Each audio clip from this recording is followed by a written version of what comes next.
चलो दोस्तों, हम आज शुरू करेंगे ज्योग्राफी का चैप्टर 2।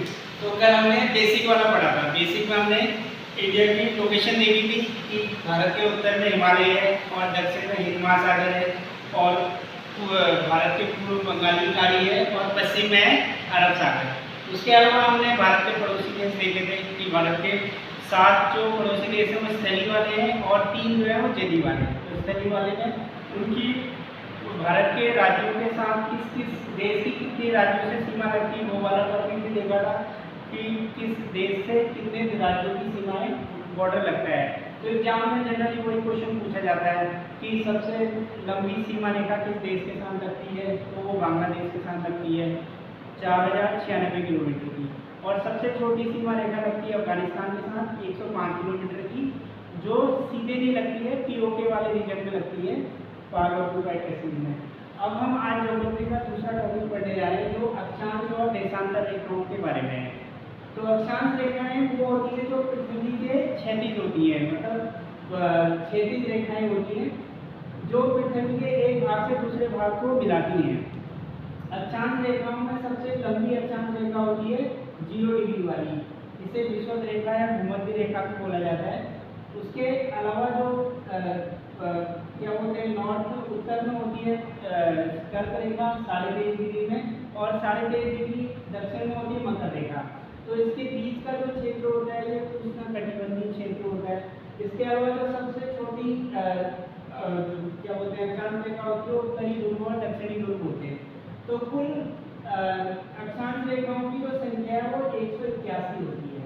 इसमें 90 तो होती है उत्तरी ध्रुव में और 90 होती है दक्षिणी में, एक भूमध्य रेखा वाली। तो टोटल 181 अक्षांश रेखाएं होती हैं। अक्षांश रेखाएं जो होती हैं वो पृथ्वी के जलवायु को बताती हैं। तो लोकेशन के हिसाब से किस टाइप की जलवायु होती है वो अक्षांश रेखा पर डिपेंड करता है। तो अक्षांश रेखाओं की सबसे पहला तो ये पूछा जाता है कि कौन सी अक्षांश रेखाओं की संख्या कितनी है। सबसे बड़ी अक्षांश रेखा 0 डिग्री वाली होती है, विषुवत रेखा या भूमध्य रेखा इसको बोलते हैं। और जो 23.5 डिग्री वाली मकर रेखा वाली दक्षिणी ध्रुव में और 23.5 डिग्री उत्तरी ध्रुव में कर्क रेखा होती है। तो इसके ये मेन चीजें याद रखने की होती है। उसके बाद दूसरा होती है देशांतर रेखाएं। तो देशांतर रेखाएं जो होती है वो पृथ्वी के एक भाग से दूसरे भाग को मिलाती है। तो ये जो होती है लंबवत होती है, तो ये 360 रेखाएं होती हैं, कुल 360 रेखाएं होती हैं। और जो 0 डिग्री वाली होती है ग्रीनविच रेखा कहलाती है। ग्रीनविच रेखा से टाइम डिसाइड होता है। तो इससे 0 डिग्री से इधर वाला होता है पूर्वी गोलार्ध होता है, इधर वाला पश्चिमी गोलार्ध होता है। अगर हम 0 डिग्री से पूरब में जाएंगे तो टाइम क्या होता है प्लस होता है। तो 1 डिग्री अगर हम यहाँ से यहाँ मूव करेंगे, 1 डिग्री मूव करने में 4 मिनट का डिफरेंस होता है। तो 1 डिग्री मूव कर ग्रीनविच रेखा से 1 डिग्री पूरब की तरफ आएंगे तो 4 मिनट का प्लस हो जाएगा। तो एक रेखा से दूसरी रेखा के बीच का जो गैप होता है वो 15 डिग्री का होता है। तो 15 डिग्री में हो जाता है 60 मिनट। तो 60 मिनट इक्वल हो गया 1 आवर। तो 1 घंटे का टाइम, 1 घंटे का डिफरेंस हो जाता है एक टाइम जोन से दूसरे टाइम जोन में।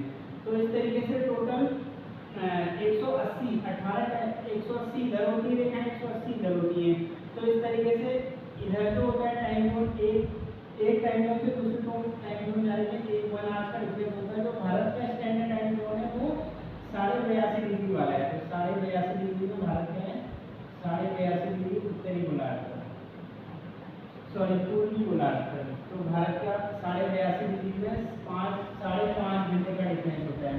तो 5.5 घंटा जो GMT प्लस 5:30, तो भारत का जो टाइम जोन है वो 5.5 घंटा प्लस होता है जो पूर्वी गोलार्ध में है। तो इस तरीके से हम देखेंगे कि जो पूरब में जाएंगे तो टाइम प्लस होगा, पश्चिम में जाएंगे तो माइनस होगा। तो पूर्वी गोलार्ध और पश्चिमी गोलार्ध के बीच का जो डिफरेंस होता है 1 दिन का होता है, 24 घंटे का। तो 12 घंटे का इधर को प्लस होता है, 12 घंटे का इधर को प्लस होता है। तो 1 डिग्री जाने पे 4 मिनट का डिफरेंस, 4 मिनट का प्लस हो जाता है टाइम जोन। इसमें क्वेश्चन पूछा जाता है सबसे ज्यादा टाइम जोन कहाँ पर है। तो रसिया में सबसे ज्यादा है, रूस में टोटल टाइम जोन है रूस में 9। उसके बाद कनाडा में 7 है, यूएसए में वहाँ पे भी 5 है, चाइना में 5 है। भारत में एक ही टाइम जोन है, लेकिन एक टाइम जोन आगे आने वाले समय में बन सकता है। अभी फिलहाल एक टाइम जोन है जो भारत में इलाहाबाद के निकट नैनी से होते हुए जाता है।